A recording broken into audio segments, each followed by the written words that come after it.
Bonjour à tous et bienvenue à ce webinaire. C'est un véritable succès. Nous sommes plus de 200 à être connectés simultanément pour assister à ce webinaire intitulé tout simplement et en toute modestie, le futur du travail. En cette période, nous sommes en effet nombreux à nous poser la question des nouvelles organisations, des nouvelles attentes des salariés dans un monde qui se transforme brutalement avec l'aide des technologies et surtout face aux nouvelles contraintes économiques et sociales. Alors, quid du capital humain dans tout ce qui se passe? Plusieurs personnalités vont nous éclairer à la lueur de leur expertise et surtout de leur expérience, ce qui va nous permettre d'assister, j'en suis sûr, vous allez le voir, à des échanges denses et riches.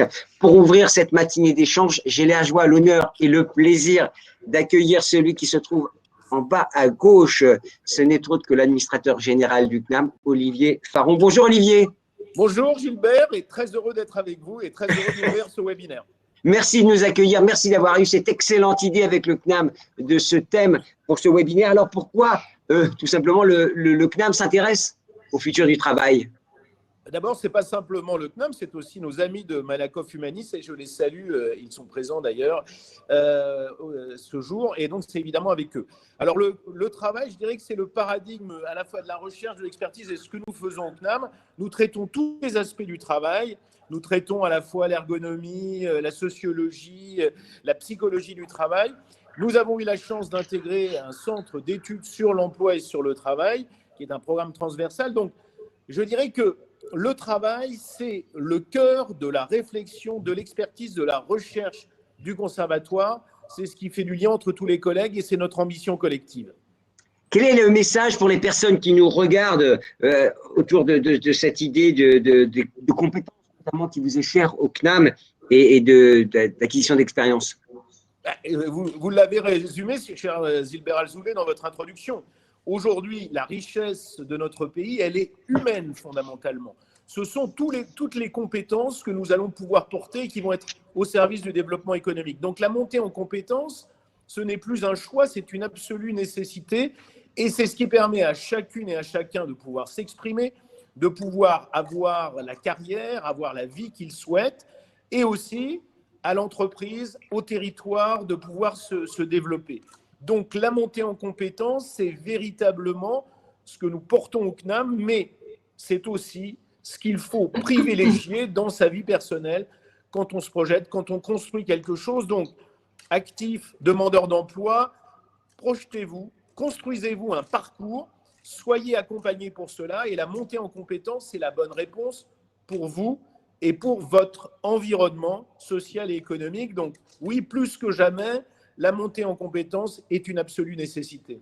L'intelligence, évidemment, on sortira par le haut de cette crise. Justement, qu'est-ce qui a changé avec cette crise qui est aussi bien économique que sanitaire, que sociale? Il y a beaucoup de choses qui ont changé. Et vous avez raison de dire que c'est une crise multiforme. C'est une crise qui prend plusieurs aspects. On est concentré sur la crise épidémique, mais n'oublions pas, bien sûr, il y a la crise politique avec le terrorisme, il y a la crise sociale, il y a la crise économique. Qu'est-ce qui a changé? La première chose qui a changé fondamentalement, c'est bien sûr que beaucoup de nos activités ont privilégié un mode distanciel. Nous avons fait du télétravail et encore maintenant, le télétravail est un mode évidemment extrêmement prégnant dans l'économie actuelle. Le télétravail, c'est quelque chose qu'on avait évidemment prévu, mais qu'on n'imaginait pas se généraliser autant. Le télétravail, ça veut dire changer nos habitudes, prendre aussi, pour revenir sur les compétences, de nouvelles compétences, mais aussi imaginer un management du télétravail. Et là, il reste de grandes marges de progression. Et puis, qu'est-ce qui a changé? C'est qu'il va falloir sortir de la crise économique et donc sociale qui va prendre malheureusement en partie un certain nombre de réalités de notre pays. Je pense à la question qui va être une question centrale pour les compétences, celle de la reconversion. Prenons un actif dont malheureusement l'entreprise va connaître des difficultés. Il faut l'accompagner pour qu'il rebondisse. Ça veut dire quoi l'accompagner? Ça veut dire mesurer ses compétences, ça veut dire valider ses expériences et ça veut dire lui construire le parcours ad hoc qui lui permettra le vrai rebond. Dans le mot résilience, qu'on utilise beaucoup aujourd'hui, il faut chercher le mot rebond. Dans le mot relance, il faut chercher reconstruction. C'est toutes et tous ensemble, grâce, en imaginant un travail différent, que nous allons sortir de la crise que nous connaissons. Eh bien, tout est dit. On peut s'arrêter maintenant. Mais Merci non, beaucoup, Olivier. non, Mais non, on ne va non. pas s'arrêter. Mais parce que de toute façon, c'est maintenant que ça commence avec les fabuleux invités que vous avez choisis, Voilà. cher Gilbert Azoulay. Donc, encore une fois, et je conclurai sur ça, merci aussi à Newstank et Newstank RH en particulier, mais merci à Newstank de nous accompagner et de bien vouloir travailler avec nous. C'est du plaisir et du bonheur. Merci beaucoup, Olivier. À très bientôt. Allez, on va commencer. On va rentrer tout de suite dans le vif du sujet avec nos 3 intervenantes pour l'occasion. Nous avons le plaisir et la joie d'avoir 3 expertes. Anne-Sophie Godon, directrice innovation chez Malakoff Humanis. Vous enseignez aussi au CNAM, puisque vous êtes en charge de la chaire qui associe et le CNAM et Malakoff Humanis notamment. C'est ça, Gilbert. Alors, à côté de vous, Cécile Dejoux, professeure des universités au CNAM et responsable de la filière des formations RH. Cécile Dejoux, que l'on connaît bien aussi dès qu'on parle digital numérique, on fait appel à elle. Bonjour Cécile. Bonjour. Et Audrey Perrochot, directrice des territoires chez Pôle emploi. Pardonnez-moi Audrey, j'ai résumé un peu votre titre parce qu'il est tellement long. On donne des titres incroyables chez Pôle emploi. Il y a des et vous êtes professeur associé au CNAM. Donc, à vous 3, nous allons dessiner les scénarios prospectifs sur le futur du travail, si vous en êtes d'accord. Et je vais commencer par vous, Anne-Sophie Godon, parce que vous réalisez avec Malakoff Humanis des enquêtes. Souvent, il y a une très belle enquête qui a été proposée. Et la première question est pour vous, puisque vous avez suivi l'après-crise, le premier confinement, je dirais, en quoi la crise a été un accélérateur sur le champ du travail pour les salariés, les managers et les dirigeants, à regard des premiers chiffres que vous avez eus. Je crois que le premier élément auquel on pense de manière assez spontanée, et d'ailleurs Olivier Faron l'a évoqué, c'est évidemment le télétravail. Et il faut se rendre compte qu'entre décembre 2019, donc il y a 1 an, et puis et bien maintenant, on est passé d'à peu près 1 salarié sur 3 qui télétravaillait à 1 salarié sur 2 qui a découvert le télétravail ou qui le pratiquait avant. Donc, je crois que le premier élément auquel on pense, c'est évidemment ça, c'est évidemment le télétravail, avec peut-être à la fois des éléments qui ont été perçus comme étant très positifs, notamment d'ailleurs sur le volant des compétences. 1/4 des salariés nous dit avoir appris pendant cette crise, donc soit appris évidemment dans l'usage du digital, mais aussi finalement profiter de ce temps pour se former. Donc, un premier effet bénéfice sur les compétences. Un deuxième sur l'autonomie. Je crois que on le verra, c'est vraiment une attente forte des salariés et donc ils disent d'ailleurs avoir gagné en autonomie. Une qualité de vie au travail aussi qui s'est améliorée pour beaucoup. Donc ça, c'est les principaux éléments positifs, mais peut-être de l'autre côté aussi des points d'attention dont on parle beaucoup, c'est d'une part ce phénomène d'isolement. Et là, je crois qu'on voit bien d'ailleurs en décembre que les salariés en ont peut-être un peu plus marque qu'avant. Donc, un phénomène d'isolement, un phénomène d'empiètement de la vie pro sur la vie perso, à la fois au plan physique, parce que on vit, on travaille dans les mêmes endroits et on n'a pas tous la chance de pouvoir s'isoler. Mais on a aussi des temps de vie qui se sont mélangés. Et puis, peut-être aussi un sujet qui est cher au CNAM, les fameux troubles musculo-squelettiques, parce que moins d'un salarié sur 2 a un espace de travail correct pour télétravailler. Ça veut dire finalement qu'on risque de voir aussi apparaître des troubles musculo-squelettiques en lien avec ce télétravail. J'avais une anecdote d'ailleurs, je discutais avec quelqu'un qui me disait dans une grande entreprise, on avait donné une petite prime pour les aider pour le télétravail et c'était un fauteuil qui s'était acheté les gens principalement. Donc voilà. on voit bien qu'il y a un lien. On parle rapidement des risques psychosociaux qui ont émergé. Anne-Sophie, vous en parlerez tout à l'heure. Comme vous voulez, non, mais effectivement, les risques psychosociaux sont finalement à la fois liés donc à ce télétravail dont on voit que il peut conduire à isoler les collaborateurs. On a aussi un phénomène d'augmentation de la charge de travail. On voit que les salariés qui télétravaillent ont tendance à finalement augmenter à la fois l'amplitude horaire, mais aussi la quantité de travail. Voilà, et ça se traduit d'ailleurs concrètement dans les arrêts maladie, puisqu'entre janvier et septembre, le nombre de salariés qui s'est arrêté pour une raison psychologique a doublé. Donc, on a 2 fois plus de salariés au mois de septembre qui sont arrêtés pour raison psychologique. Alors, il faut aussi évidemment intégrer la peur, l'inquiétude envers le contexte économique, l'emploi, le risque de se voir finalement, enfin le risque de tomber malade. Donc, à la fois des éléments liés au travail, mais aussi évidemment des éléments liés au contexte. Vous parliez dans votre étude des sujets rapidement qui peuvent être contrebalancés, notamment par la possibilité d'être plus autonome et puis d'être plus utile peut-être. Voilà, donc effectivement, là, on vient de voir un peu les facteurs, on va dire, pathogènes. Maintenant, il y a quand même aussi des facteurs de protection. Donc, effectivement, l'autonomie, qui est un facteur très important. Le fait d'apprendre des choses, apprendre, je crois que c'est extrêmement important. Apprendre tout au long de la vie, c'est absolument clé et c'est pas ici, au sein de cette enceinte du CNAM qu'on va me contredire. Et puis, cette flexibilité qui est très importante. Je crois que les salariés français aspirent à pouvoir s'organiser de manière beaucoup plus flexible. Donc, tout ça constitue évidemment des facteurs de protection contre les risques psychosociaux. Ouais. On en parlera tout à l'heure, la prochaine table ronde, vous verrez notamment la DRH la DGRH adjointe, elle me reprendra s'il était là, sur la profondeur hiérarchique. Ça reboucle un peu avec c'est un thème qui émerge. Cécile, quels sont les éléments clés de la transformation que vous avez identifiés et qui préfigurent peut-être le monde de demain? On coupe le micro pour les autres. Bonjour à toutes, bonjour à tous. Je suis ravie d'être parmi vous et puis vraiment un grand merci au CNAM à Newsstand d'organiser ce webinaire et un grand merci à Malakoff Médéric avec qui, et grâce à qui on peut justement mener des enquêtes, observer et puis réfléchir sur toutes ces questions pour créer de la connaissance. Donc, ce qu'on observe en fait dans les entreprises aujourd'hui, c'est deux éléments.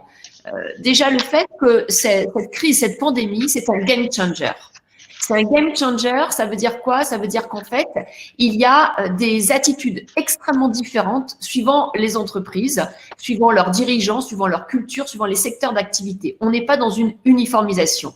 On voit apparaître en fait trois grands axes. Des entreprises qui ont décidé d'utiliser la pandémie pour complètement se transformer. Et c'est Microsoft qui, hier, le DG de Microsoft qui disait qu'en fait, ils observent une accélération de 5 ans en 5 mois. Dans l'utilisation des outils et dans la transformation. Donc ça, c'est vraiment un game changer. Donc vous avez des entreprises qui ont décidé de se mettre au travail collaboratif, de se mettre au management à distance, d'encourager de nouvelles pratiques de travail, justement parce que le télétravail nous fait reconsidérer la confiance, l'engagement, le développement des talents, etc. Ça, c'est un premier groupe. Ensuite, il y a un deuxième groupe d'entreprises. Ce sont des entreprises qui, elles, veulent retourner comme avant. Et ça, il y en a de plus en plus. Et elles disent, mais regardez, les gens, ils sont fatigués du télétravail, on a besoin de se retrouver, etc. Et la grande question, c'est pas qu'elles veuillent le retrouver comme avant, parce que de toute façon, c'est un jeu d'élastique, ça sera nécessaire, mais c'est est-ce qu'elles vont se transformer et ensuite, dans le temps, retourner comme avant, ou dans le temps, est-ce qu'il y aura donc un changement, même s'il est, j'allais dire, moins conséquent que le premier groupe, mais est-ce que ce changement, il va pouvoir perdurer? Et ça, c'est intéressant parce qu'en fait, vous avez des entreprises qui ont du mal parce que le télétravail a été mal vécu, parce que le management à distance n'a pas été accompagné, etc., à vouloir vivre cette transformation. Et puis, il y a un troisième groupe d'entreprises, et ça, c'est très intéressant, c'est celles qui vont faire du 50-50, vont utiliser donc la pandémie pour reconsidérer leurs locaux, faire des tiers-lieux un nouvel espace de travail et faire qu'en fait, le digital ne soit pas à la maison, mais soit dans des lieux partagés qui ne sont pas non plus le bureau et le siège ou les anciens lieux de travail. Et donc, vont réingénierer en fait leur mode à la fois physique et leur mode managérial. Donc, en gros, pour nous, on a trois types de management. Le management pour les premières, qui va être donc vraiment celles qui vont totalement se transformer, qui est un management à la pagaie. On va un coup à droite, un coup à gauche, et en fonction du contexte, on réajuste et on n'a pas peur de dire qu'en fait, on s'est trompé et qu'on revient sur ce qu'on a dit. C'est le management à la pagaie. Un deuxième type de management pour celles qui veulent retourner comme avant, c'est du management séquencé. Ok, j'ai été forcée d'être en télétravail, maintenant je vais être donc en retour bourreux. Et puis, petit à petit, bien, je vais me réinventer. C'est un management séquencé. Et un troisième type de management pour les tiers-lieux, ceux qui se réinventent, c'est ce qu'on appelle le management phygital.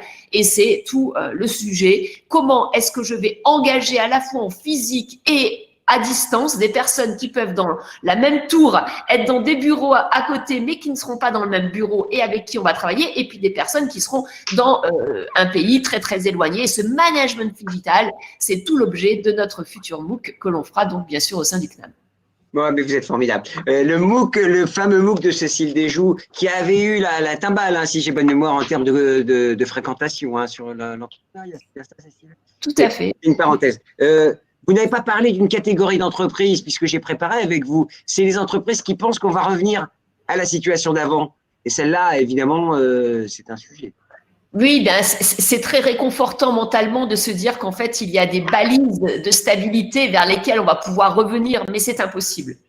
C'est impossible. La transformation numérique était déjà engagée avant la pandémie. Il y avait différents types de maturité. Avec la pandémie, il y a donc ce game changer qui fait que de toute façon, on est en transformation, et la transformation, elle s'accélère, et elle va prendre, en fait, si on continue, 3 grands volets, cette transformation. Une transformation sur les basiques. Comment en management, il va falloir décider, manager les talents et bien sûr motiver différemment. Une transformation sur les compétences dites de transformation, hein, l'agilité, le design thinking, les compétences collectives, et puis bien sûr l'IA et la culture data. Et puis, le troisième groupe, ça va être les compétences qui sont liées à l'incertitude qui va se pérenniser. Et là, pour nous, il y a vraiment un champ qui est autour de ces compétences sur comment la réunion va de plus en plus disparaître pour devenir un champ du feedback, comment en fait on va devoir développer des compétences de centrage pour réapprendre à maîtriser, à prendre le pouvoir sur son attention, sa mémoire, sa gestion du temps, bien sûr son énergie, et réinventer des interactions sociales en mode digital, etc. Donc ces 3 champs, les basiques, les compétences de transformation et les compétences liées à l'incertitude, qui devient la nouvelle norme, le nouveau normal. Alors Audrey, c'est très important, hein, ce qu'on a dit. Vous avez bien compris qu'on a des, comment dirais-je, intellectuellement, tout ce qui a été dit préfigure demain. Et pour autant, sur les territoires, puisqu'il faut descendre au niveau du territoire, au niveau parfois de l'intimité, de fonctions, de métiers, y compris les moins qualifiés parfois, est-ce que cette transformation est totale et entière partout? Bonjour et merci pour ce moment d'échange et de réflexion. La transformation, elle est là, on l'a vu, on ne reviendra pas derrière, on est dans une phase. Après, ça ne sera pas linéaire, enfin on le sait, Nassim Taleb a contribué à vulgariser cette approche, donc on va arriver à des vitesses et à des densités, Cécile Desjous le disait à l'instant, qui sont différentes d'une entreprise à l'autre, d'un individu à l'autre, d'un territoire à l'autre. Moi, je voudrais partager que cette crise, et qui en effet est une crise, en tout cas une mutation qui avait déjà démarré, peut-être plus à bas bruit sur certains points, révèle, accélère, et par rapport au titre de notre webinaire, hybride. C'est-à-dire que elle révèle en fait le fait que l'appétence d'un certain nombre d'individus, d'entreprises aussi, a changé de donne et a passé à un mode en effet plutôt distanciel, digital ou autre, en tout cas à casser, à interroger une certaine unité de temps, unité de lieu, comme on disait avant dans le théâtre, hein, pour le mode de production de biens et de services. Ça, on le voit bien, nous, par exemple, dans les entreprises qui déposent des offres à Pôle emploi ou des demandeurs d'emploi qui candidatent. La question de est-ce que je peux travailler à distance? Voilà, j'habite à 300 km, mais j'ai des ressources rares, voilà, qui peuvent intéresser ces entreprises. Donc, on voit qu'on est au tout début, c'est évidemment trop tôt pour donner tenir des propos sérieux, mais il y a quelque chose qui peut se passer et qui peut, pour le coup, apporter de l'agilité dans un marché du travail. On pouvait un peu le déplorer il y a quelque temps, où maintenant devient au moins intellectuellement, mentalement envisageable des points qu'on ne s'était pas permis en fait de lever jusqu'à présent. Donc ça, c'était le premier point. Le deuxième point, c'est en effet 5 ans en 5 mois. Nous, on l'a vu, je vais vous donner un chiffre assez clair sur l'accélération de la bascule en distanciel. On l'a vu pour le mode de travail, mais on le voit aussi pour le mode de formation. Évidemment, le CNAM, tous les organismes de formation ont fait une bascule immédiate quasiment. Enfin, c'est assez phénoménal ce qui s'est passé. Il se trouve que l'État avait lancé un marché national pour les demandeurs d'emploi 100% à distance, que Pôle emploi porte pour le compte du plan d'investissement dans les compétences. Il devait démarrer en avril, on l'a fait démarrer un mois avant, donc il a démarré fin mars. On avait prévu 5000 entrées pour ce marché parce qu'on s'était dit, oulala, tout ça va aller doucement. On va arriver à 15 000 à la fin de l'année. Là, dans quelques semaines, on a donc augmenté 3 fois tellement il y avait de l'appétence et les gens, les demandeurs d'emploi aiment et réussissent. Donc voilà, on voit que c'est des dimensions-là. Et puis, on voit qu'il y a aussi de l'hybridation. Alors là, sur un croisement de mon expérience Pôle emploi et des éléments au titre du CNAM, c'est que les systèmes qui structurent une entreprise sont interrogés, bousculés. Les systèmes, on en a un peu parlé avec Anne-Sophie Godon et Cécile Dejoux, des systèmes de communication, les systèmes d'autorité, de reporting, les systèmes de supervision. Hein. Et là, on est donc dans un élément où à la fois donc les managers doivent apprendre, même si je pense qu'il est important de se partager, qu'on était quand même dans un télétravail particulier. Voilà. Beaucoup de salariés ont basculé en télétravail, alors que, comme vous l'avez dit, ils n'étaient pas équipés pour. Donc voilà, là aussi, qu'est-ce qui va rester de ça demain par rapport à des personnes qui, du coup, se sont adaptées, mais voilà, dans un contexte qui n'était pas peu pensé comme les entreprises portaient le télétravail jusqu'à présent. Voilà, c'est compliqué de le voir, mais probablement, c'est sûr qu'on ne peut pas revenir en arrière. Et la question que posait, par rapport à Cécile, ce que disait Cécile Dejoux en particulier, c'est en effet la question et l'intérêt, je pense, le côté passionnant de la période, c'est que ça nous oblige à aller aux fondamentaux. Très bien, on veut revenir en présentiel, mais ça sert à quoi le présentiel? Qu'est-ce qu'on fait ensemble qu'on ne peut plus faire en distanciel? Une question juste purement matérielle. Et je rappelle, quand vous êtes au plus près des territoires, la technologie, elle a tenu. Et c'est peut-être aussi ça qui nous a surpris à tous. Oui, et puis il faut pas. Alors, je pense qu'aussi dans les transformations, il y a des polarisations en cours. Hein. On le voit au sein des entreprises. Pôle emploi est un établissement de réseau. Hein. Les entreprises qui ont des réseaux avec beaucoup, Malakoff Ménéric peut-être aussi, avec beaucoup d'agences locales. En agence, les conseillers Pôle emploi, ils sont en agence, évidemment avec les règles sanitaires. Mais toutes les structures support ont basculé en télétravail. C'est compliqué à gérer ça en termes de direction générale et de management. Et il y a aussi des polarisations de métiers. On en a amplement parlé dans les médias. Il y a les métiers, oui, c'est au front, en présentiel, et les autres sont plutôt en distanciel. Il y a des complexités à tous, mais comment on gère, on va dire, des dimensions centrifuges, centripètes avec tout ça? Comment on garde une dimension collective? Et je pense que sur ce point-là, là aussi, on n'est pas dans l'immatériel. Pour Pôle emploi, comme pour plein d'autres entreprises, comment ça s'est passé, en fait, la bascule en télétravail de salariés qui n'étaient pas, hein?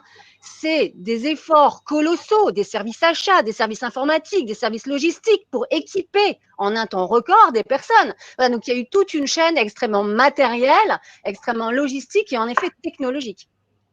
C'est vrai, il y a de la bande passante en France, c'est rassurant. Hein. Alors parfois, on a eu peut-être un peu de mal avec l'administrateur général, mais ça s'est bien passé finalement. Une question pour vous, Anne-Sophie. Alors, il y a un écart quand même. Alors, il nous reste 15 minutes, hein, donc parce que je voudrais prendre des questions, comment dirais-je, prendre des questions des internautes. Il y a un écart entre ce que les salariés voient, ce qu'ils espèrent, et ce qu'ils pensent qui va se passer. Alors, c'est vrai que demain, pour eux aussi, c'est compliqué. Ouais.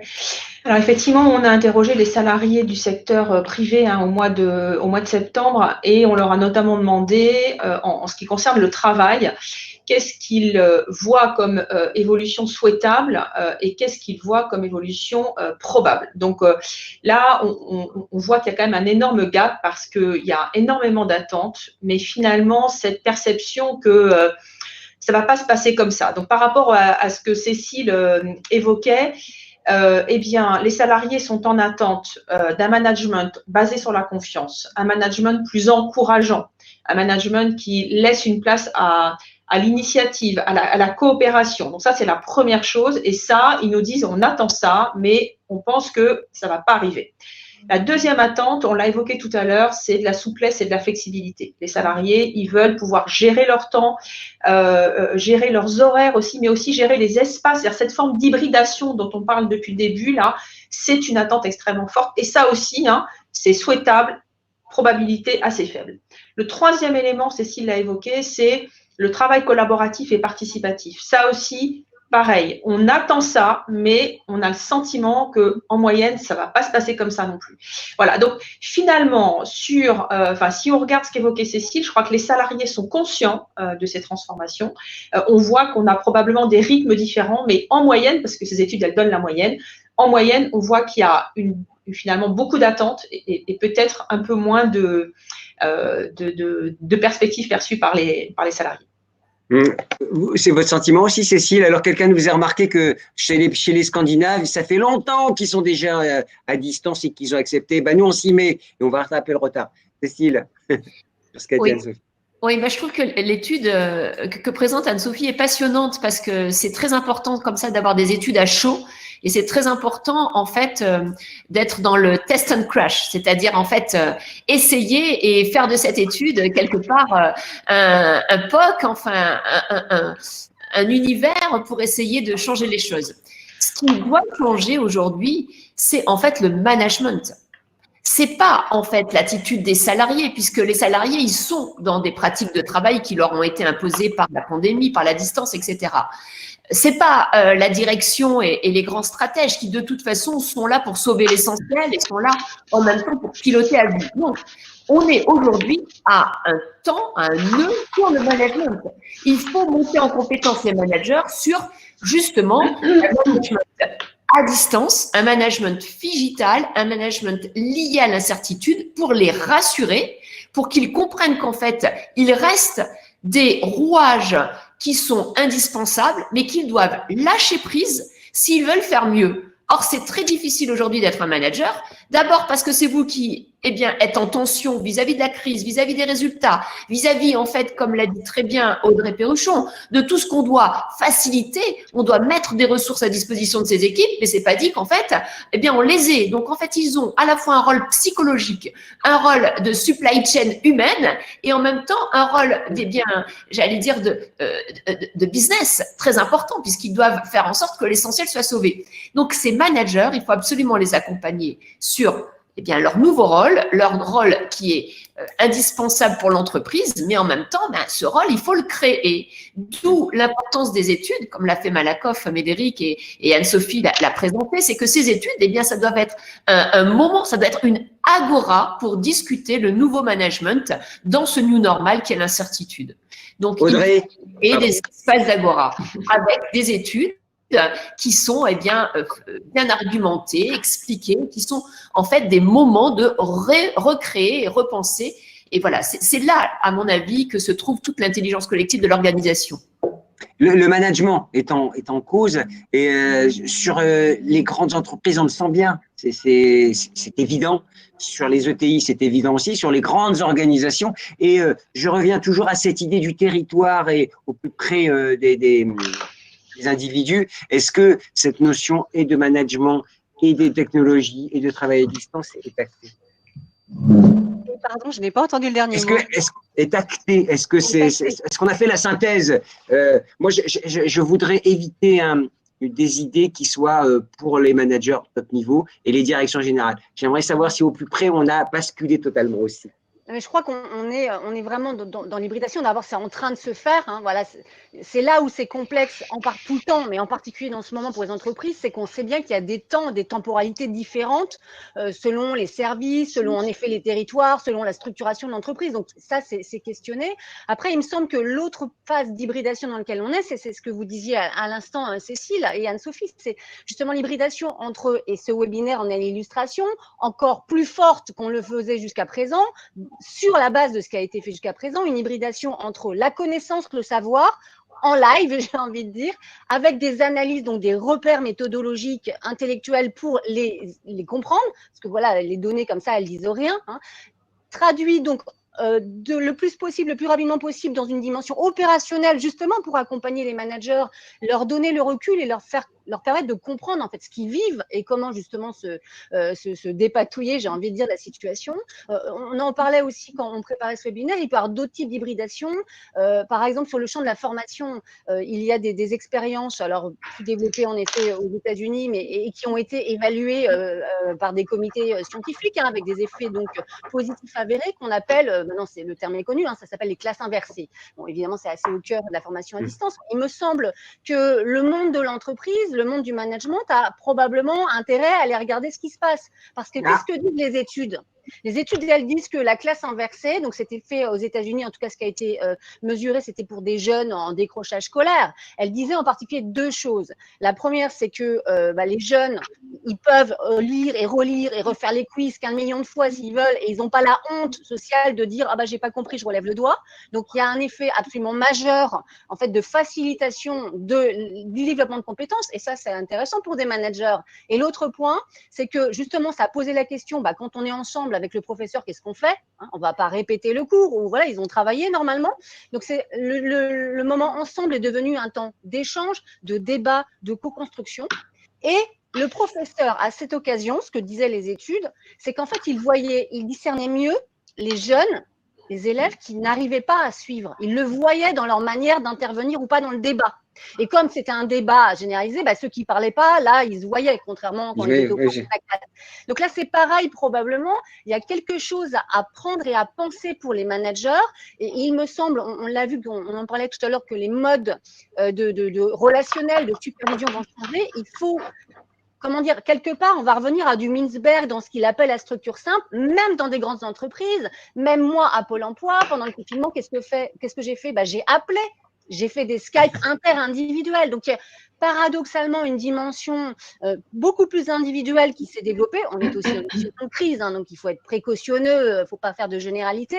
Mais je pense qu'il y a ces éléments-là qui peuvent apparaître et que le management donc, a intérêt, et là, à toutes les lignes de l'entreprise, à regarder ce qui se fait de côté de la EdTech, beaucoup du côté de la formation d'ailleurs, qui probablement est un des secteurs qui a de la réflexion et de la pratique d'avance, pour voir comment justement il peut articuler des moments où donc il co-construit, il renforce la cohésion d'équipe, où il peut être plus affûté pour, on dit à Pôle emploi, faire plus pour ceux qui en ont le plus besoin, se concentrer sur les salariés qui ont des risques et utiliser toutes les technologies, les cobots, etc.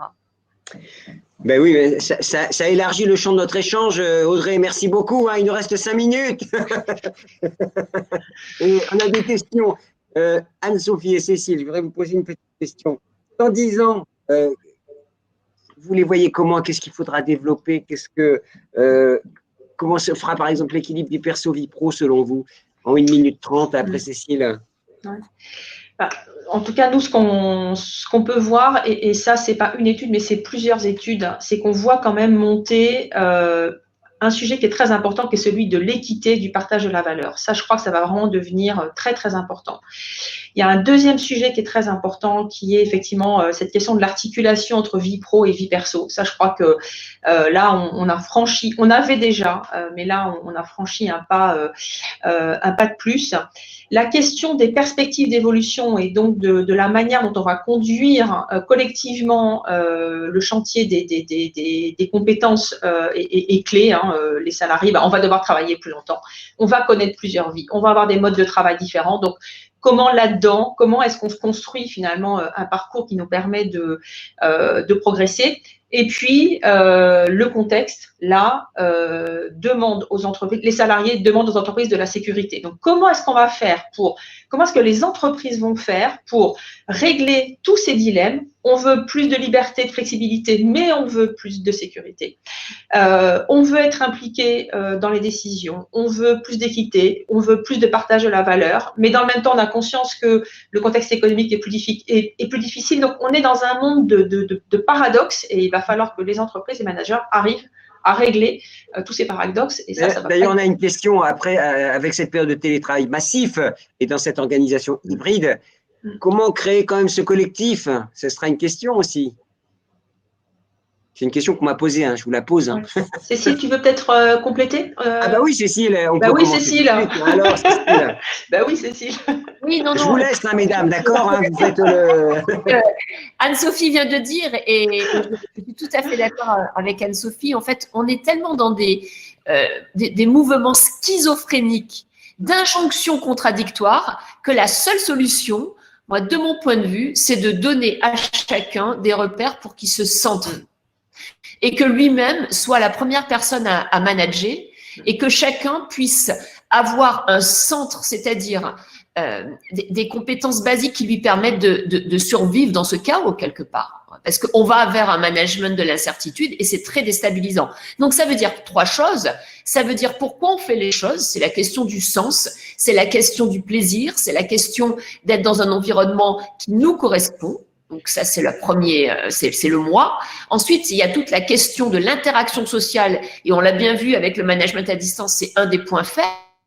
Des points d'attention, c'est qu'en fait, on perd le sens de la relation à l'autre et ça sera demain, nous disent les psychiatres, hein, un des vrais sujets. Si on peut tout faire chez soi, pourquoi sortir, pourquoi s'habiller, pourquoi se maquiller et pourquoi ne pas vivre voilà, à travers la télé. Donc ça, c'est très important, l'interaction. Et le troisièmement, c'est être capable de monter en compétence, et c'est ce que disait Audrey, dans 2 paradoxes, être IA compatible, comprendre la technologie, comprendre comment les robots, etc., vont nous donner d'autres perspectives, mais aussi sont des dangers, et développer ces compétences de centrage qui vont me permettre à moi à rester employable demain, quel que soit bien l'univers dans lequel j'évolue, l'entreprise, du bénévolat, le chômage, la retraite, etc. Voilà. Donc, c'est très important, je pense, de recentrer sur la personne pour pouvoir lui donner cette confiance parce qu'aujourd'hui, on est tous bousculés. Est-ce que ça vous intéresse que je vous pose les questions que je reçois? Comme ça, vous passez, j'allais dire le micro, c'est un peu bête. Alors, à qui incombe la responsabilité d'embarquer et les opérationnels et les managers dans cette nouvelle philosophie d'organisation?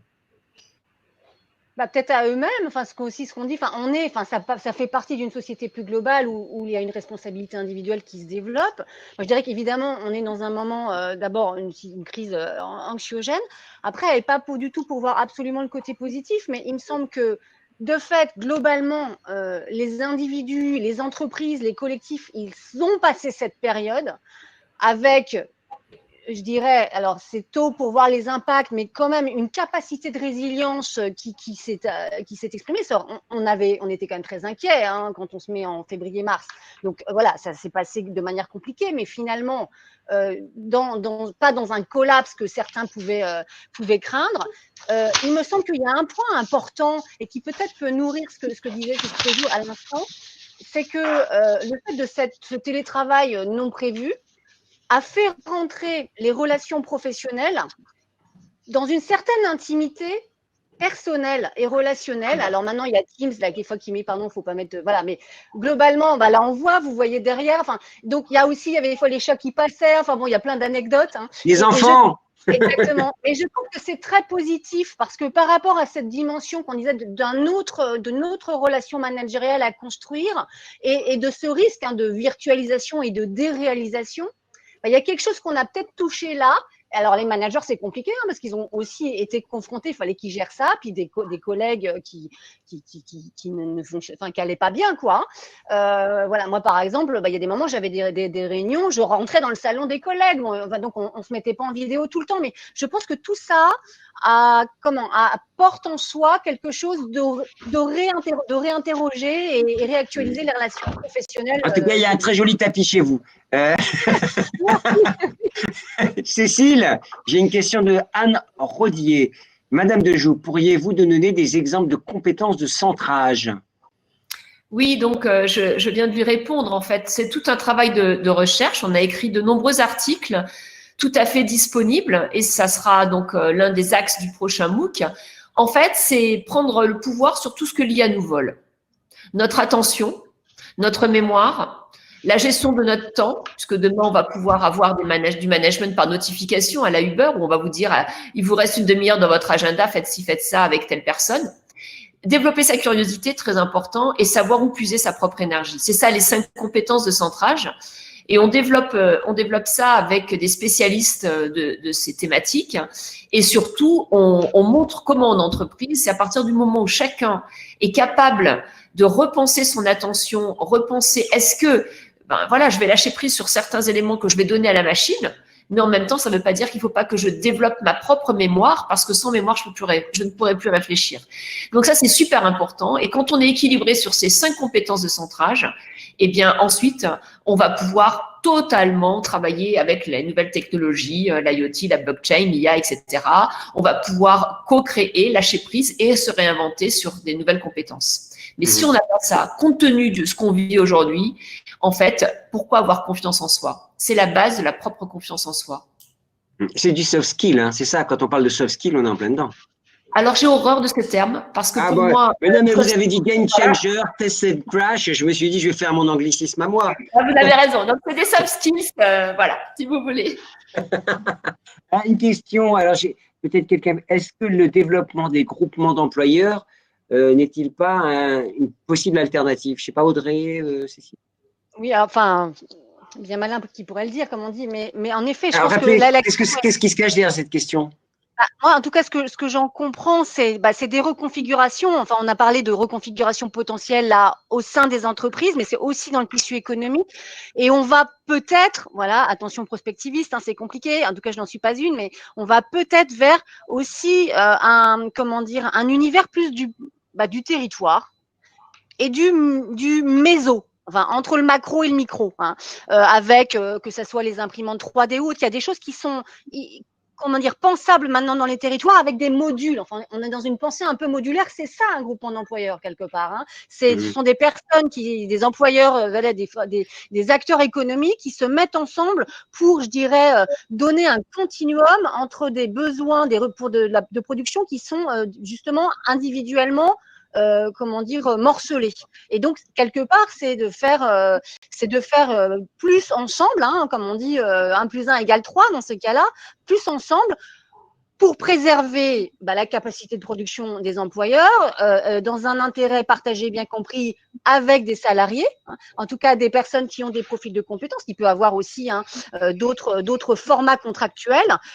Et ça, c'est évidemment très précieux dans les territoires. D'ailleurs, on le voit, sans parler de groupement d'employeurs, il y a beaucoup d'entreprises, peut-être que Anne-Sophie Godon, vous avez eu l'expérience plus sur ce sujet-là, où des entreprises actuellement sont en train de réfléchir à des partages de salariés, hein, pour justement gérer le fait qu'à un moment donné, il y en a une qui est dans le creux un peu de la production, mais l'autre qui est en tension, et garantir l'accès aux compétences et la sécurité, un peu flexi-sécurité quelque part.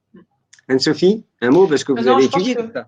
Ouais, je pense que c'est absolument clé et je pense que ça répond effectivement d'un côté à l'attente des collaborateurs et c'est pas d'ailleurs un phénomène nouveau parce que je crois me souvenir que déjà en 2019, on avait quand même 10% des salariés qui avaient 2 employeurs. Donc on voit que finalement le fait d'être employé, enfin du point de vue des salariés, il y a cette question finalement du multi-employeur qui peut permettre d'ailleurs de répondre à ce besoin de sécurité parce qu'on n'a pas forcément la possibilité d'avoir un temps plein à un endroit, mais avec 2 temps pleins, on s'en sort. Enfin, avec 2 temps partiels, on s'en sort. Donc, il y a des enjeux, effectivement, de sécurité vu du point de vue des salariés, et puis aussi d'apprentissage, parce que c'est quand même 2 sources de richesse complémentaires. Et puis, vu du point de vue de l'employeur, évidemment, c'est aussi là plus intéressant, parce qu'il n'a peut-être pas les moyens d'avoir quelqu'un à temps plein, mais il peut avoir plusieurs personnes. Et on voit que cette question très importante de comment est-ce qu'on arrive à faire de la mutualisation au niveau des territoires pour les petites entreprises, c'est absolument clé. Donc, il faut qu'on arrive à créer des passerelles entre les petites entreprises, entre les chefs d'entreprise, entre les salariés dans les territoires. Audrey, un petit pic qu'on envoie à Pôle emploi, on envoie toujours à Pôle emploi, vous avez remarqué. Hein. Pourquoi j'arrive pas à faire valider des formations qui sont éligibles avec mon CPF? Alors, c'est des blocages. Ça montre, enfin, évidemment, l'enjeu et l'accès à la formation est majeur pour tous les actifs, en particulier pour les personnes qui sont en recherche d'un emploi. Je ne connais pas la situation de l'internaute, donc évidemment, je ne vais pas me risquer à répondre. Bon, au-delà de ça, je suis évidemment, voilà, on peut échanger. Les formations qui sont éligibles au compte personnel de formation sont des formations qui sont certifiantes déjà, donc je ne sais, voilà, ça dépend déjà du format de la formation. Et puis après, de fait, à la fois, il y a des fonds majeurs sur la formation, les conseillers Pôle emploi, Mission locale, Cap emploi sont là pour accompagner. Ces fonds sont également orientés d'abord pour permettre à des personnes qui n'ont pas de diplôme ou de qualification de les acquérir. Voilà, donc il y a beaucoup de fonds et il y a beaucoup de besoins, donc il peut y avoir des priorisations et là aussi encore en fonction des besoins des territoires. Allez, dernière question, parce que vous avez vu, le temps passe. C'est tellement passionnant qu'on pourrait rester au moins jusqu'à ce soir. Le prêt de main-d'œuvre, c'est une question intéressante du point de vue des compétences et de l'employabilité, de l'adaptabilité. On parle beaucoup d'agilité des collaborateurs. Est-ce qu'on peut parler d'agilité de l'organisation du travail? Je vous propose de répondre à cette question, puisque ça recouvre ces deux questions. L'agilité de l'organisation du travail, c'est ça, au fond, la grande révolution. Anne-Sophie, Cécile et Audrey. Vous répondez, Sophie, comme ça, c'est notre mot de la fin en même temps. Sophie ou Cécile? Sophie? Qui veut? Non, je crois que ce qu'a évoqué Cécile tout à l'heure, me parle beaucoup. Cécile disait que finalement, une organisation, une entreprise se transforme par les personnes qui en sont la composante, donc par les salariés eux-mêmes, par les managers. Et donc, moi, je crois que la transformation et l'agilité de l'organisation, c'est avant tout l'agilité des hommes et des femmes qui sont dans les entreprises, à commencer par les managers. Donc, je crois que cette agilité-là, elle va venir de l'intérieur. Et je crois qu'il ne faut pas attendre tout de suite. Alors, on voit des organisations qui tentent de créer de l'horizontalité tout en gardant de la verticalité, mais tout ça, ça va se faire si les collaborateurs et les managers se transforment d'abord eux. Cécile? Oui, je rebondis sur ce que dit Anne-Sophie, c'est-à-dire que moi, je suis convaincue que ça passe par l'humain, donc par les personnes. Et excusez-moi pour cette petite page de publicité, mais on ouvre au CNAM un certificat qui s'appelle « Devenir acteur des transformations à l'ère de l'incertitude ». Et c'est un certificat 100% à distance avec simplement 3 cours. Comment faire de l'intelligence collective, comment devenir acteur des transformations, 2 cours à distance, et ensuite un workshop pour prendre son propre cas et devenir acteur, quelle que soit sa situation, et mettre en place et mettre en test tout ce qu'on a pu apprendre. Et donc, c'est un certificat dans les 30 CNAM en France et à l'étranger, qui peut être fait quel que soit l'endroit où vous habitez, dans votre région ou 100% à distance. Et l'idée, elle est là, c'est de monter en compétence chacun pour qu'il devienne acteur des transformations, quelle que soit l'organisation où il est, et qu'en fait, ça commence par sa propre transformation individuelle. Donc voilà, j'espère. On ira faire un saut, on ira écouter, on ira écouter devant notre ordi d'ailleurs. Audrey, le mot de la fin? Je pense on peut être confiant quand même, il faut être éclairé, lucide, mais il y a l'organisation du travail, elle est en train de se transformer. On voit que ça se simplifie, on voit que ça s'assouplit. Évidemment, c'est pas linéaire, ça tire dans des sens, donc il y a des tensions, mais voilà, c'est pas parce qu'on le voit pas au niveau macro que ça ne se fait pas, ça se fait plein d'endroits dans les équipes à bas bruit. Et quand ça va se stabiliser, il va y avoir plusieurs paradigmes qui vont actualiser ceux qui sont en cours. Donc, continuons. Merci beaucoup. Merci Cécile d'avoir répondu à la question parce que c'est la fin. Elle est bien, Cécile, elle répond en live. Vous pouvez répondre, Anne-Sophie et Audrey aussi. Alors, Anne-Sophie, vous connaissez bien la personne qui va intervenir maintenant, puisque c'est Thomas Saunier, le directeur général de la Malakoff Humanis. Il n'a pas pu se joindre à nous ce matin, mais j'ai eu le plaisir de l'interviewer sous format électronique. C'était quand? Je crois que c'était il y a quelques jours. Je vous propose de l'écouter tout de suite avant de retrouver notre prochaine table ronde. Merci mesdames, merci beaucoup. Merci. Bienvenue Thomas Saunier, le directeur général de Malakoff Humanis. En quelques mots, vous nous rappelez pourquoi il est important ce partenariat entre le CNAM et Malakoff Humanis? Notre activité principale, c'est la retraite complémentaire et l'assurance de personnes, mais on voit notre métier pas uniquement en tant qu'opérateur de retraite complémentaire ou d'assureur, mais d'aller au-delà et de proposer des services, de proposer de l'action sociale, de l'expérience client à nos clients, qui sont les entreprises et les salariés de ces entreprises.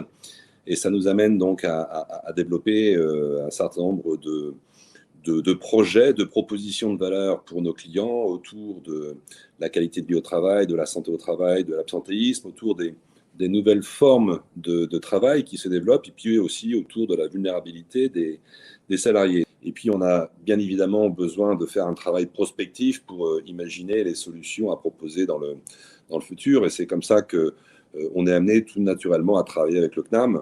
Et le CNAM est devenu un partenaire naturel de Malakoff Humanis. Alors, dans un premier temps, ça a été la chaire entreprise et santé, et puis cette chaire qui s'est étoffée aussi avec un certain nombre de travaux complémentaires autour du management, à l'heure du digital, autour du développement durable au sein des entreprises, et puis aussi autour de la gestion de l'innovation. Alors, quelles sont les évolutions probables, selon vous, sur l'organisation du travail et quelle est votre vision du futur du travail? C'est le thème de notre webinaire. Tout à fait. Alors, on va peut-être pas être exhaustif, mais j'ai retenu trois points qui me paraissent essentiels. Le premier point, c'est bien sûr de plus en plus de digitalisation et la crise du Covid le montre avec la mise en place quasiment de façon radicale pour certaines entreprises comme la nôtre du télétravail.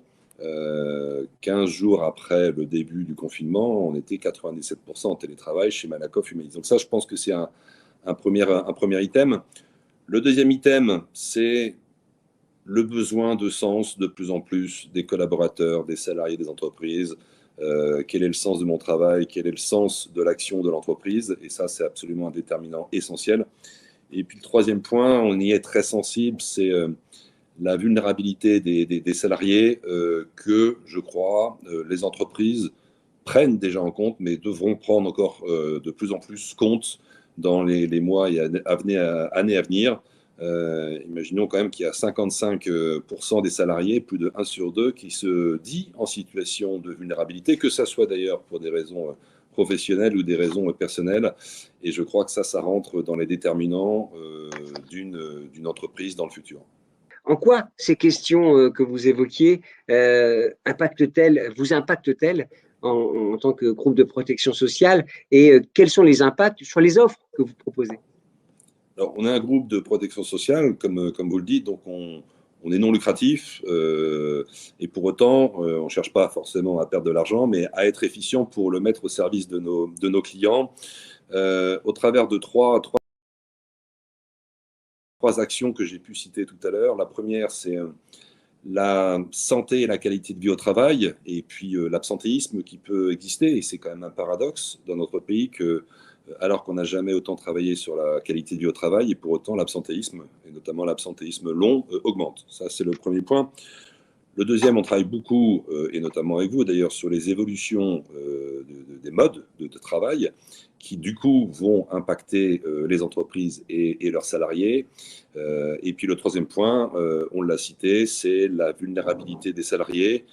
Il existait une fragilité des salariés avant le Covid, et je pense que le Covid et ces changements brutaux vont amener d'autres vulnérabilités à se mettre en avant, et c'est là où on se doit d'intervenir.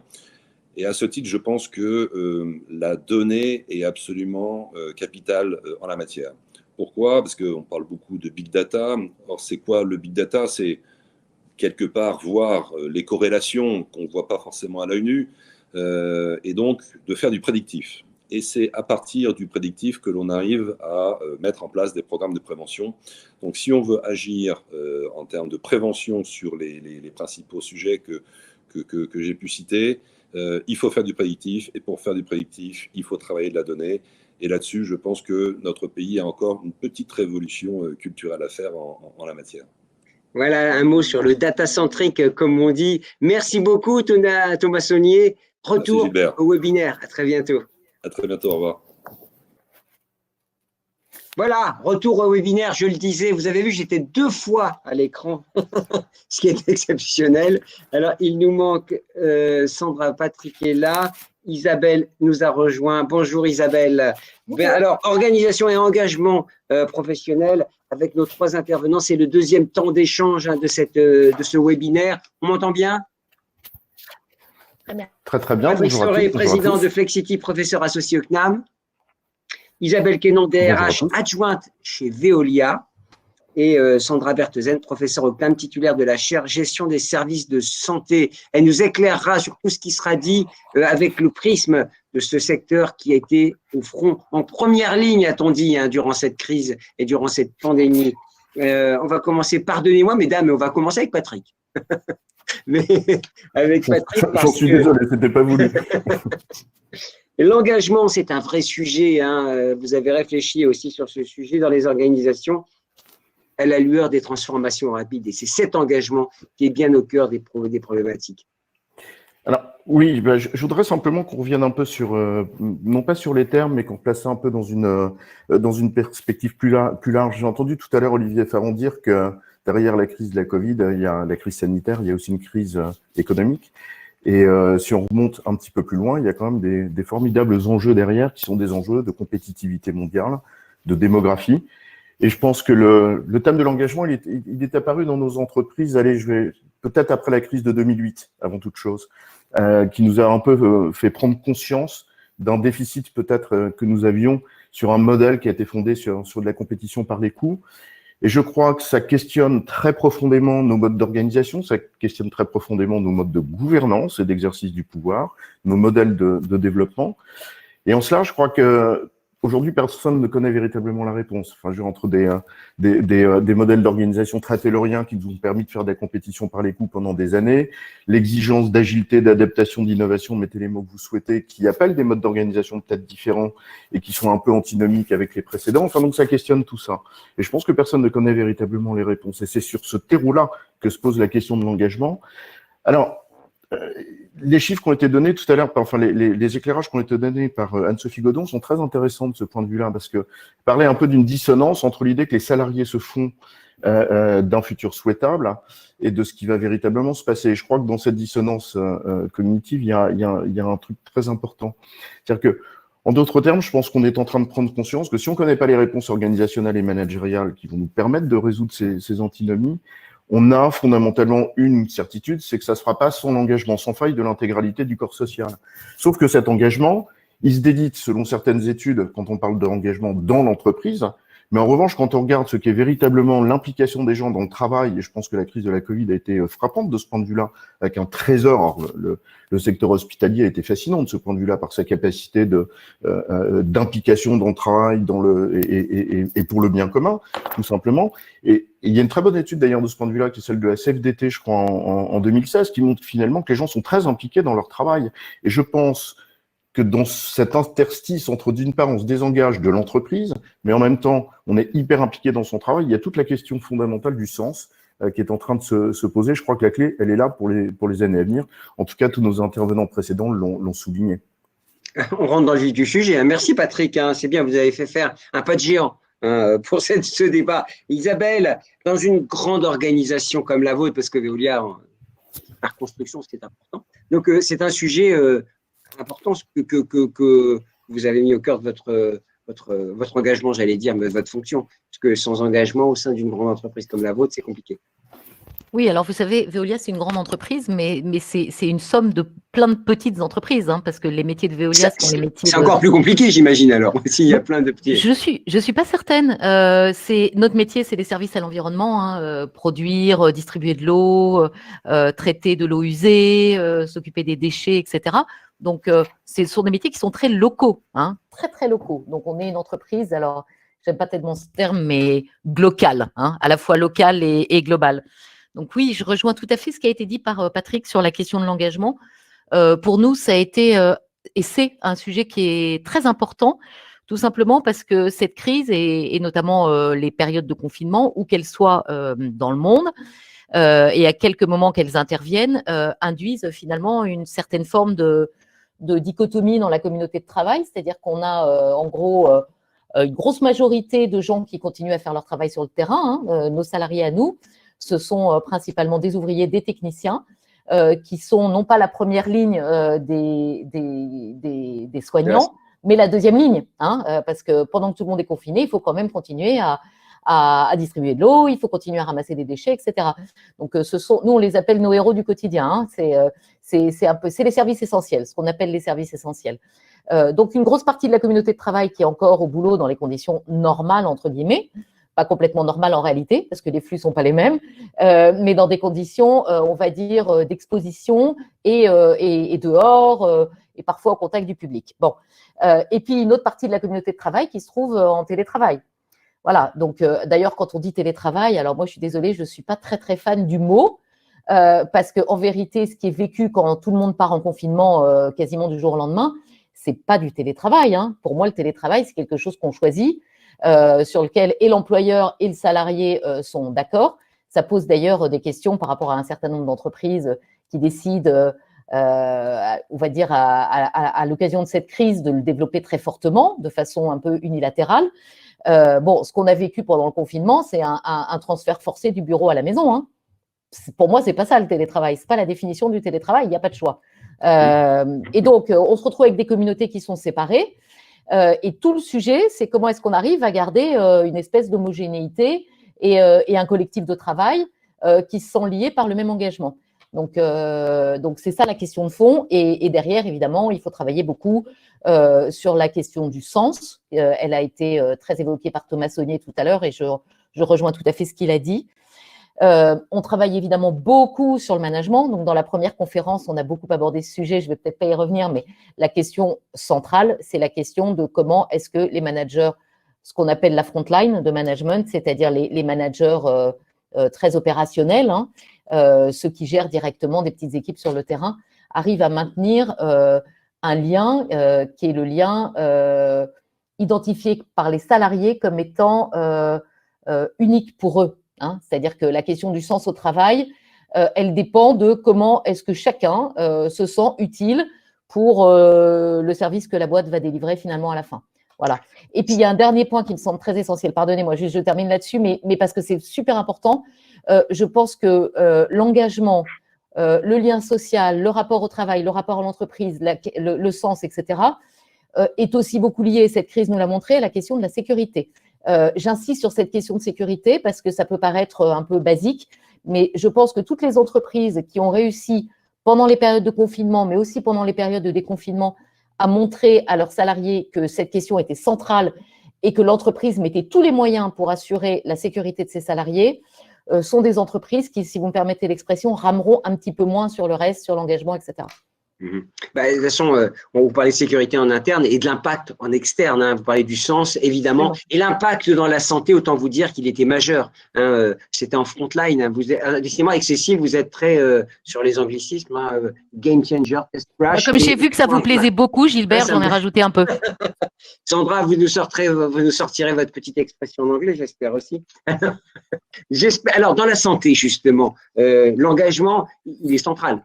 Sans engagement, on n'aurait pas eu les comportements quasi héroïques qu'on a eus et cette capacité de résistance face au mal, c'est un sujet encore plus d'acuité dans le secteur de la santé. Alors, tout d'abord, je voulais vous remercier, cher Gilbert, pour votre invitation. Merci à Newstank, merci à Malakoff Humanis pour cette belle rencontre depuis ce matin. On a l'occasion d'entendre de belles interventions. Alors, dans la continuité, en fait, de ce qui a été dit, et vous avez raison de le préciser, dans le secteur de la santé, la question du sens s'est posée de manière extrêmement vive depuis le mois de mars, mais si vous vous souvenez bien, c'est une question qui se posait déjà bien avant.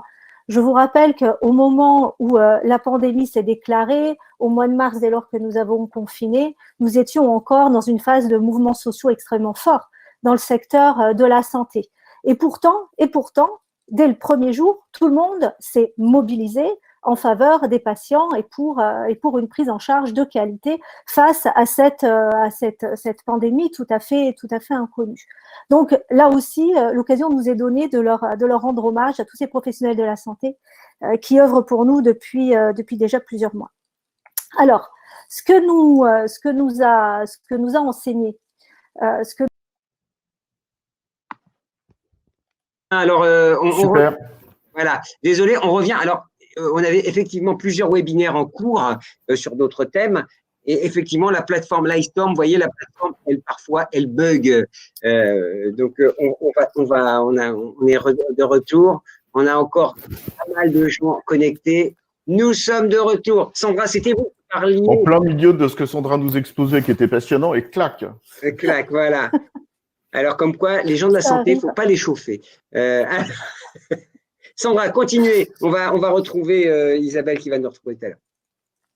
Sur l'engagement, qui était un sujet central, évidemment, dans cette période. Et il me semble qu'au moment où nous avons été coupés, je rappelais que justement, l'engagement des professionnels de la santé avait été largement démontré dès le début de la pandémie, alors même que quelques semaines auparavant, les mouvements sociaux étaient encore là, hein, n'est-ce pas?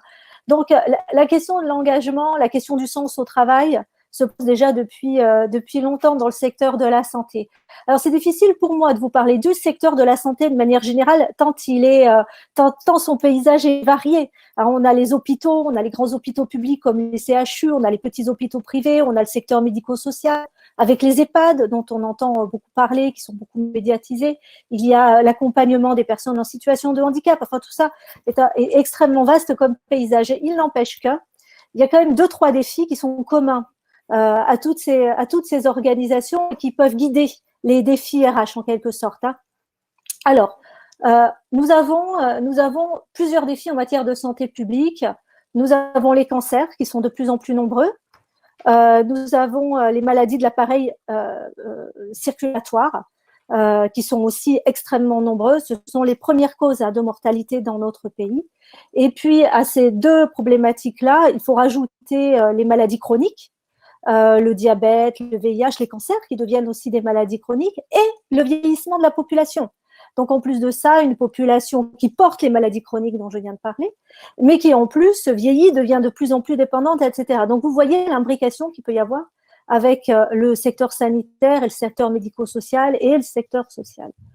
Et puis, à tous ces défis de santé publique qu'on connaît bien, eh bien, on a les défis inconnus qui arrivent comme ça, comme la pandémie. Et c'est vrai qu'en matière de RH, d'un point de vue organisationnel, c'est un vrai défi, à la fois de se projeter avec toutes ces problématiques de santé publique, plus se dire que faire face à ce type de crise sanitaire, ça n'est pas la première et peut-être que ce ne sera pas la dernière. Alors, quels sont les enseignements immédiats que nous avons tirés de cette crise? C'est que l'on s'est rendu compte que pour faire une analogie avec ce qu'a écrit Claude Lévi-Strauss dans La pensée sauvage, c'est que les soignants en particulier pendant ce qu'on a appelé la première vague, ont, d'un point de vue ressources humaines, combiné deux rôles, celui de bricoleur et celui d'ingénieur. Dans les organisations qui sont très liées à l'organisation classique, dont Patrick parlait à l'instant d'ailleurs, des organisations, en tout cas dans le secteur sanitaire, fondées sur des principes que l'on pourrait rapprocher du principe taylorien, très très weberien, très très dans l'organisation bureaucratique, vous savez, avec l'organigramme à la Fayol, en râteau, vous voyez, où chacun est vraiment dans son service, dans son silo. Là, pour le coup, pendant la première vague, on s'est rendu compte qu'il fallait tellement faire face à l'inconnu qu'il fallait innover.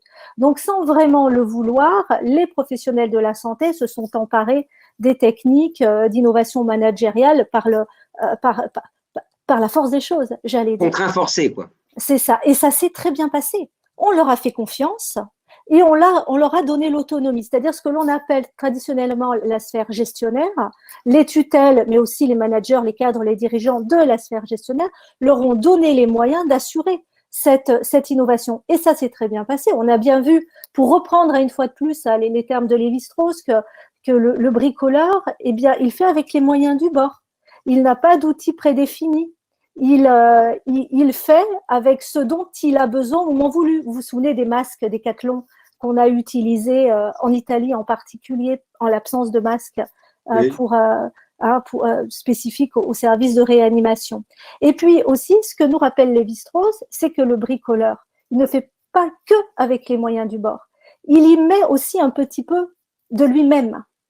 Voyez, c'est aussi ça, la valeur ajoutée de bricoleur.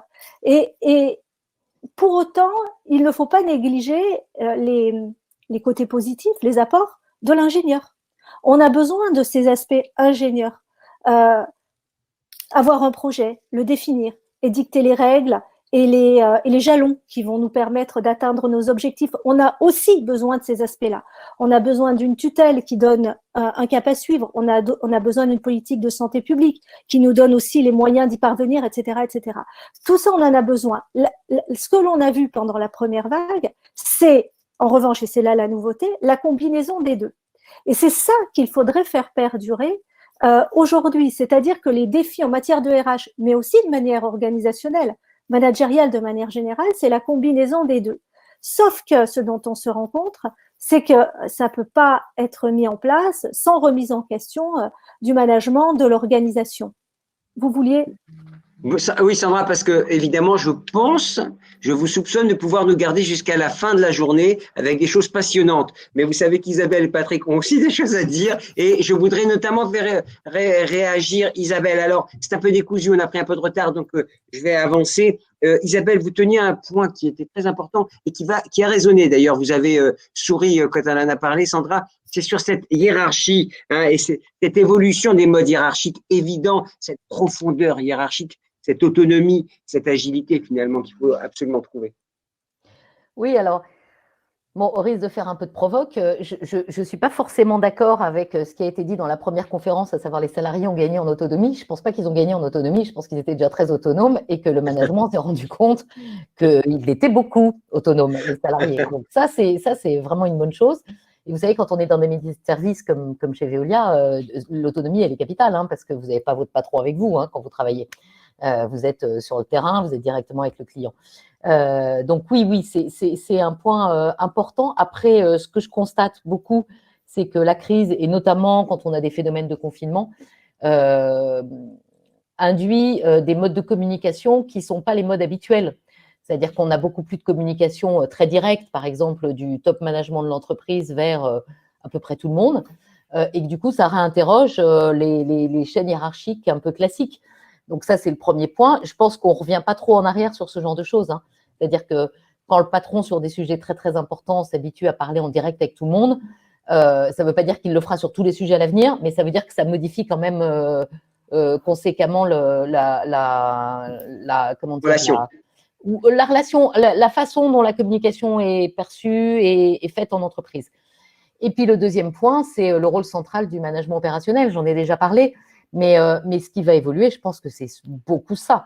C'est-à-dire qu'effectivement, pour que chacun sente qu'il est à sa place dans ce qu'il fait et là où il le fait, il faut que la relation managériale prenne de plus en plus en compte cette individualisation. Et on sait que c'est ça qui est difficile dans le management. Gérer une équipe en gérant tout le monde pareil, je caricature évidemment, c'est pas ça le plus difficile. Le plus difficile, c'est de prendre en compte la personne isolée, la personne très autonome, celle qui l'est moins, celle qui est fragilisée par la crise. Vous avez parlé des vulnérabilités avec Thomas Saunier dans l'intermède entre les deux conférences. Ça, typiquement, c'est un point d'attention très important pour l'avenir et qui, je pense, va aussi modifier le rôle du manager. Est-ce que l'idée du bricoleur avec l'ingénieur, c'est quelque chose qui… Ça me plaît énormément. Et quand j'ai écouté Madame en parler tout à l'heure, je vous garantis que j'ai énormément projeté ce que ça voulait dire dans l'organisation que je sers. Je trouve que c'est très juste, c'est très bien théorisé accessoirement, mais je pense que ça rejoint une réalité très forte dans beaucoup d'organisations. Moi, j'aime beaucoup. Sandra, merci pour ce concept.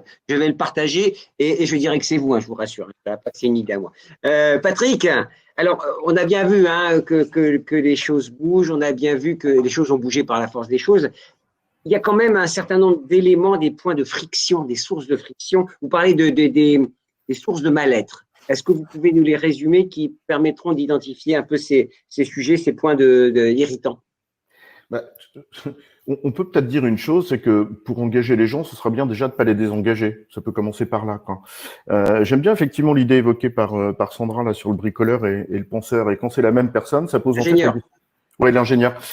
Ça renvoie à deux choses. D'abord, ça renvoie à la question d'autonomie, qui est centrale dans tout ce qu'on est en train d'évoquer. Et alors, la vraie question, c'est est-ce que les collaborateurs et surtout les managers, parce qu'on fustige beaucoup le rôle du manager, enfin, le fond du problème, c'est de regarder peut-être le système de contraintes auquel il est confronté.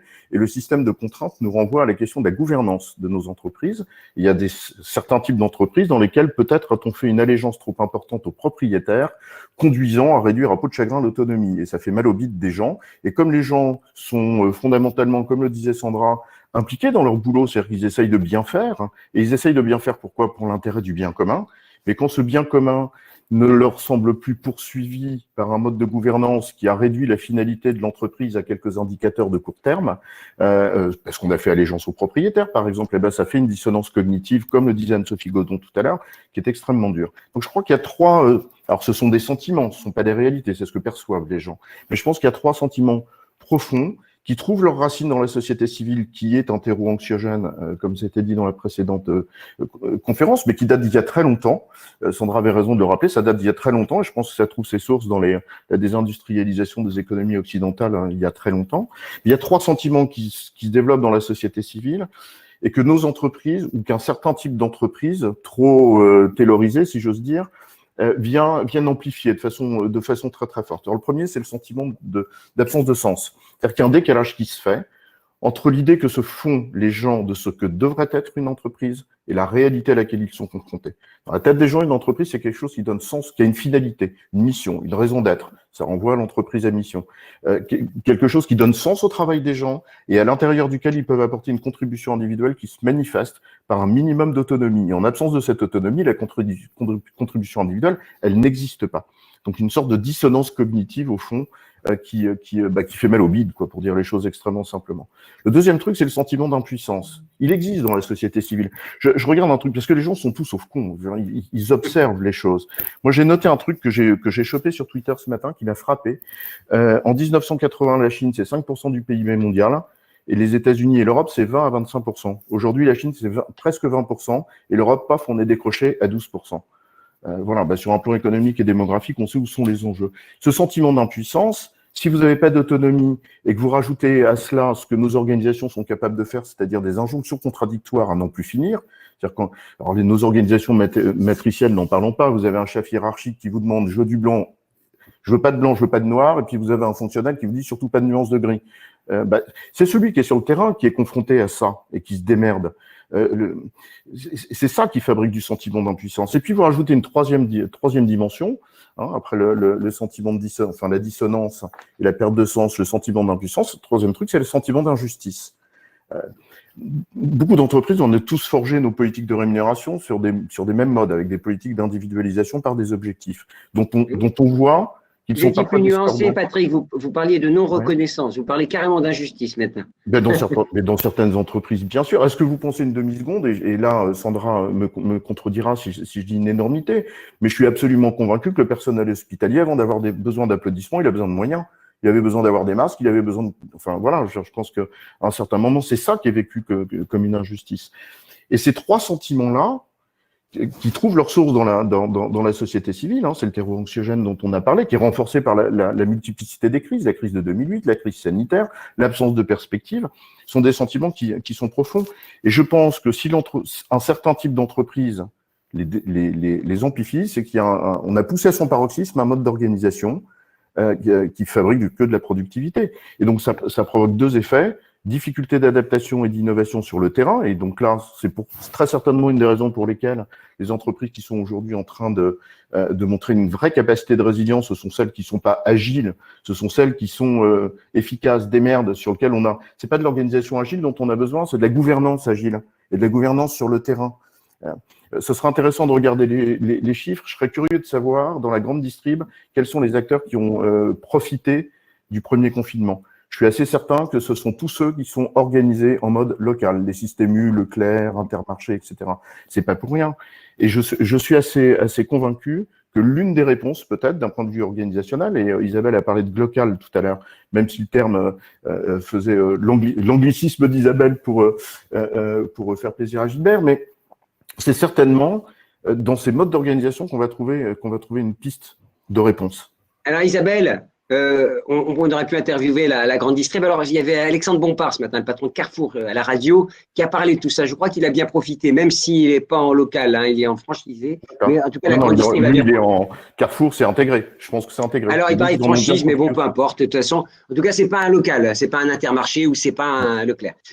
Isabelle, il demandait est-ce que dans la grande distrib, il se posait des questions, mais on va vous poser la question à vous tout de suite, puisque vous êtes un peu dans cette logique de territoire massif en termes d'effectifs, avec plusieurs segments hiérarchiques. Enfin bref, vous avez toutes les qualités de la grande distrib aussi. Oui, absolument. Ça ressemble beaucoup, je pense, parce qu'on ne peut pas délocaliser ces métiers-là, que ce soit la distrib ou que ce soit les métiers de Veolia. Moi, tout ce qu'a dit Patrick résonne énormément. Et là où j'abonde complètement, alors nous, on a la chance d'avoir cette dimension très locale, mais en fait, la productivité, elle vient pas de la d'avoir une entreprise pyramidale, pardonnez-moi, je ne vais pas y arriver, et elle vient du fait qu'effectivement, l'intelligence, elle est très locale et l'efficacité est très locale parce qu'on sert nos clients très localement. Je voulais aussi rebondir, et d'ailleurs, c'est assez rigolo parce que vous savez, quand on a fait, toutes les entreprises ont fait des rétex de ce qui s'était, des retours d'expérience, pardon, de ce qui se passe pendant le confinement, pendant le déconfinement, etc. Et nous, ce qu'on a eu beaucoup en retour d'expérience par rapport à la période de confinement, c'est la rapidité de prise de décision.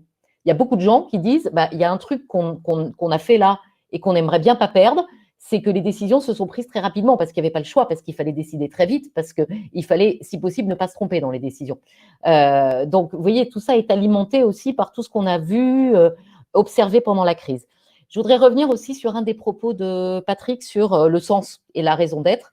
Alors moi, il se trouve que je fais partie d'une entreprise dont le patron a été un des premiers à parler de ça.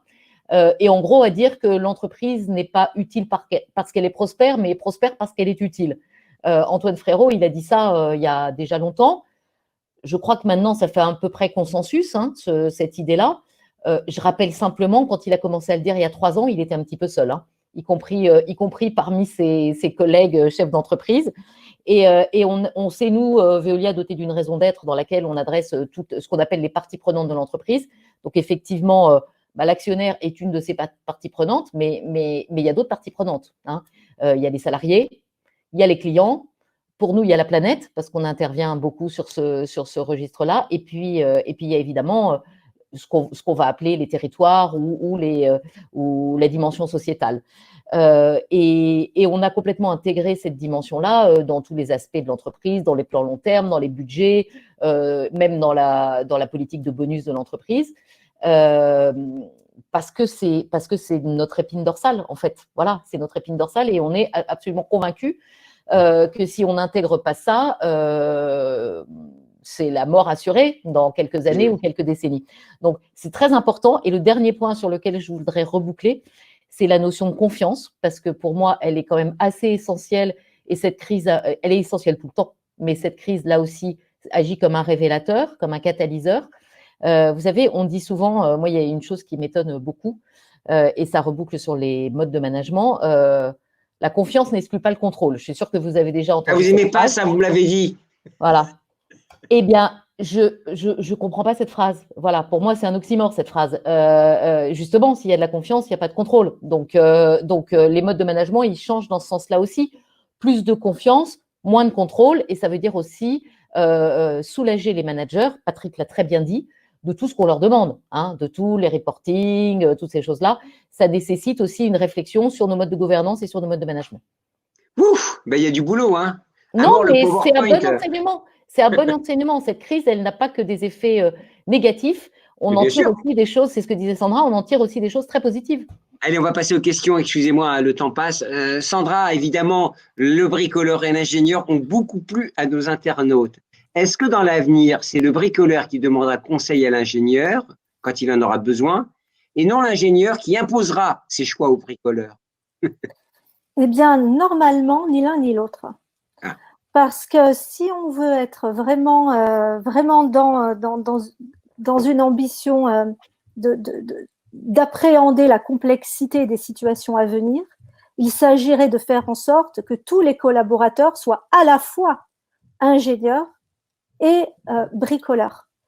Et ça suppose quand même une remise en question, ça a été dit de toute façon depuis ce matin, ça suppose une remise en question de l'organisation de manière générale. Comment devenir à la fois bricoleur et ingénieur si on n'apprend pas à bien penser, si on n'apprend pas ensemble à poser les problèmes avant d'essayer de les résoudre. Et s'il y a des gens qui sont issus du secteur de la santé qui nous écoutent, ils verront très bien à quoi je fais référence, puisque la démarche qualité est une démarche obligatoire, réglementaire à l'intérieur des hôpitaux, en termes de qualité totale. Donc, c'est extrêmement ambitieux. Pourtant, on n'apprend pas les relations entre les éléments. On n'apprend pas à les connaître, on n'apprend pas à les voir, on n'apprend pas à voir les boucles de rétroaction. Quel est le lien entre la mise en œuvre d'un nouveau protocole de soins et l'absentéisme 4 mois plus tard du personnel? En fait, qui le sait? Donc, il faut se pencher collectivement. Donc, ça suppose aussi de la collaboration, de la coopération, de la co-construction. Mais ça s'apprend, ça ne se décrète pas. C'est pas parce qu'on le propose aux collaborateurs qu'ils vont avoir confiance et envie de le faire. Pourquoi est-ce qu'on le ferait? Qui nous a appris à le faire? Vous mettiez le doigt sur un sujet. On a fait beaucoup de montées en compétences techniques. on a fait peu de compétences en montée en compétences humaines. Et c'est ça peut-être un enjeu de demain. Alors, et pour terminer, parce que avec la confiance, va l'autonomie, mais pas n'importe laquelle, c'est l'autonomie concertée. L'autonomie par expulsion à laquelle vous faisiez référence, hein, Madame, à l'instant, celle qu'on a eue peut-être un petit peu trop comme ça parce qu'on s'est mal organisé avec le confinement la première fois. Voilà, c'était un coup d'essai, mais l'autonomie, elle est concertée. Elle est concertée avec son supérieur hiérarchique, elle est concertée avec son équipe, on nous donne les moyens de l'assumer. Et tout ça nous fait dire qu'on a besoin de développer des connaissances dites tacites. Et dans le secteur de la santé, ça n'est pas neutre. Ça n'est pas que apprendre à travailler ensemble entre professionnels, ça veut dire aussi travailler ensemble avec d'autres professionnels de la santé, avec lesquels on n'a pas l'habitude de collaborer parce qu'ils ne sont pas à l'intérieur de l'organisation. Ce sont des praticiens libéraux à l'extérieur, ce sont des représentants de la tutelle, etc. Mais ça veut dire aussi collaborer avec les patients et avec leurs proches. Alors, on a des textes qui vont dans ce sens-là, qui engagent vers le sens de l'autonomie concertée et de la coopération avec des textes liés aux droits des patients, à la démocratie en santé. Mais ça ne suffit pas.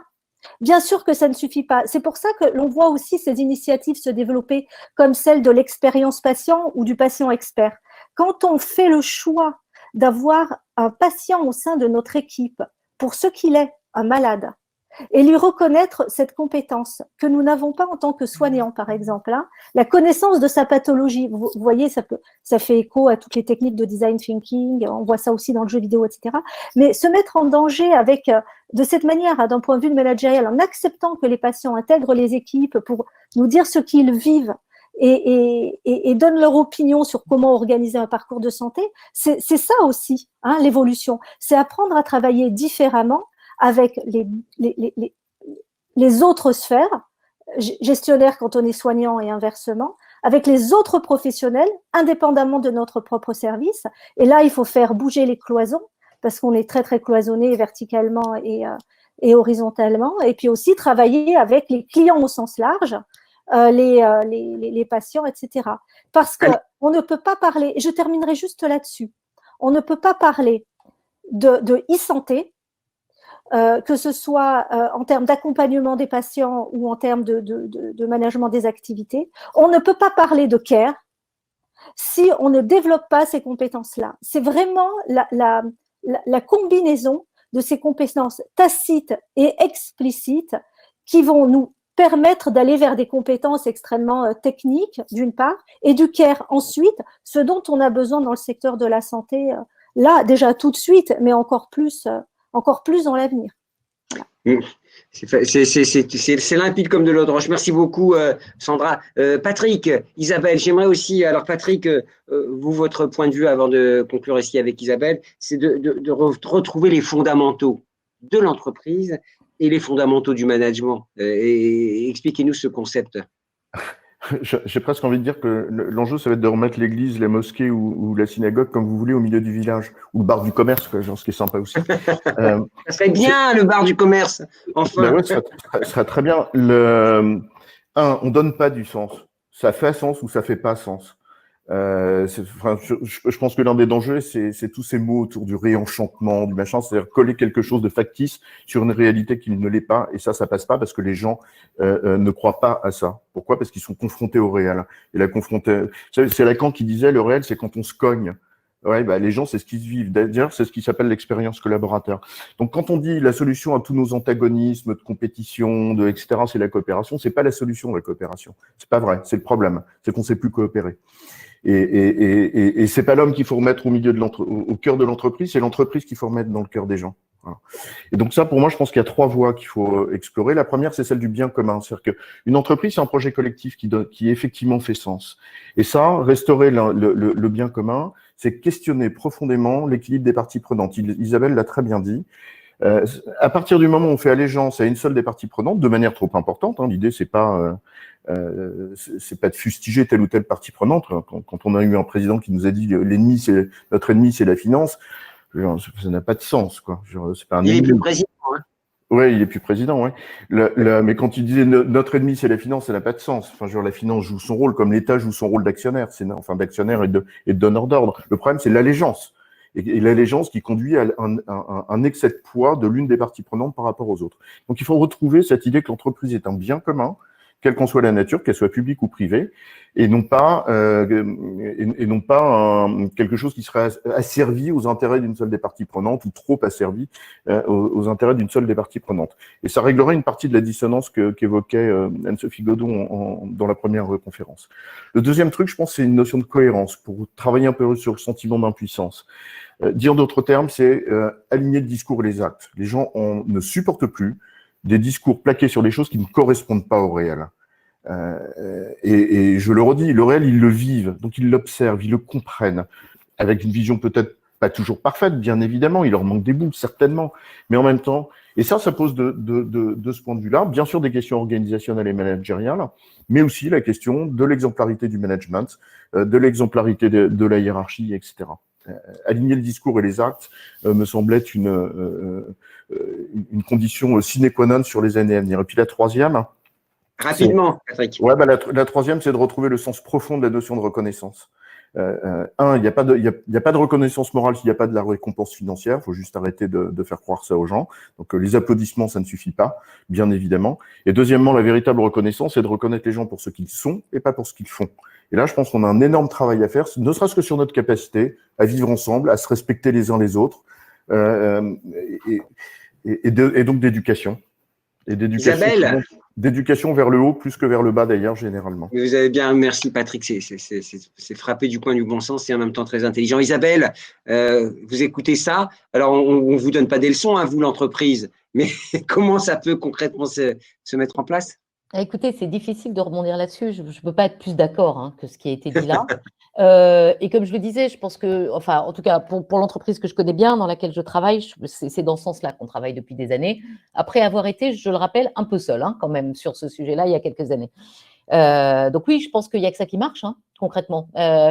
Quitte à reformuler ce qu'a dit Patrick, ne pas raconter de crack, dire la vérité, ne pas laisser imaginer non plus des choses radieuses qui ne viendraient pas, dire la vérité, être toujours extrêmement concis et précis dans les informations qu'on donne, et puis essayer de co-construire au maximum. C'est pas une vue de l'esprit, mais vous voyez, je pense que les gens qui travaillent dans les entreprises et qui apprennent dans la presse qu'ils vont passer en télétravail pour toute la vie à partir de telle date sans qu'on leur ait demandé leur avis, je pense que c'est compliqué aussi pour ces salariés de voir du sens et de se sentir engagé. Donc voilà, on a ce qu'on récolte en résumé.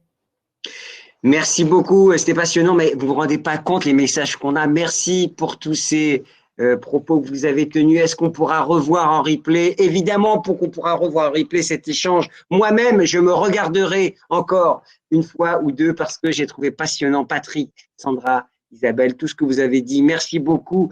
Je vous dis à très bientôt. Longue vie à tout ce que vous faites et bonne continuation. La présidente de la… Bravo pour cette conf. On m'envoie un petit message. Merci Isabelle. Merci Isabelle, merci Sandra, merci Gilbert.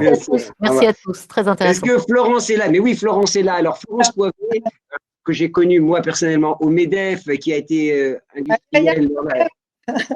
Pardon? Je dis aïe aïe aïe, MEDEF. Aïe aïe aïe, mais on peut le dire, il n'y a pas de honte. Attention, c'est écrit sur Internet en plus. Qui a fait une carrière dans l'industrie également, dans l'industrie du plastique, si je ne m'abuse. Et puis qui est présidente de la fondation du CNAM et qui va conclure ces échanges. Alors, c'était passionnant, Florence? Oh là là, formidablement passionnant. Alors, bonjour à chacune et à chacun. Je voudrais moi aussi commencer par dire un immense merci à Malakoff Humanis et à vous, Newstank, de nous accompagner dans cette réflexion d'évolution, de bouleversement du travail, de mode de travail. Ce sujet est absolument passionnant et moi, ce qui m'enthousiasme dans ce que j'entends depuis 2 heures, c'est que chacun des intervenants était formidablement concret et engagé dans le sujet de façon positive, avec une vraie volonté d'apporter des champs et des voix nouvelles. Et ça, je trouve, ça fait un grand bien. Évidemment, un vrai enthousiasme parce que la dirigeante de PME que je suis et qui a fait de l'aventure humaine de son entreprise la véritable aventure passionnante de son engagement professionnel. de vous avoir entendu les unes et les autres, et vous, monsieur, remettre l'homme résolument au cœur des évolutions, ça ne peut que me rendre très, très enthousiaste. Alors, ce que je retiens,